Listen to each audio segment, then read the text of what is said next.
If you are brand new to Dreamweaver, chances are you're brand new to web design as well. Now, this can make for somewhat of a steep learning curve as you try to learn a new discipline and a new program all at the same time. In this movie, I would like to offer some advice designed to make that path a little easier. I also want to make sure that you have the proper expectations about Dreamweaver's capabilities and where it fits into a proper web design workflow. First, I recommend strongly starting by learning basic HTML, followed by learning the basics of CSS.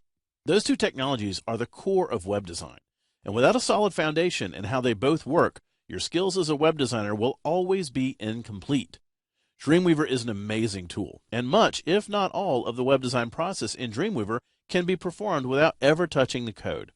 This doesn't mean that you don't need to know what's going on behind the scenes. Without a proper understanding of the code itself, you won't be able to tweak minor errors or go beyond the capabilities of Dreamweaver's visual tools. Look at it this way. A talented mechanic might use pneumatic tools on your car because they help him work faster and more precisely. Those same tools, however, don't just automatically make anyone a good mechanic. Dreamweaver is a tool, and to use it properly, you need to understand the processes and technology behind web design. Now, there's no reason that you can't learn both at the same time. As you build your pages in Dreamweaver, take time to examine the code being generated.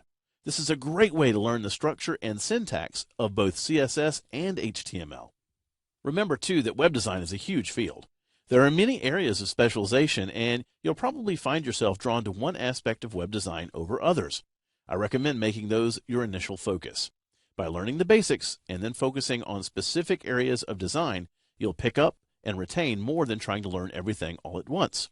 There are a number of titles in the lynda.com online training library that focus on core web design skills. I recommend completing both the HTML and CSS essential training as a way of building a solid foundation. I've also recorded a title designed specifically for new web designers. Web Design Fundamentals gives an overview of web design, explores best practices, and defines much of the terminology you'll hear in this title. If you're brand new to web design, I recommend completing that title first before moving forward with this one.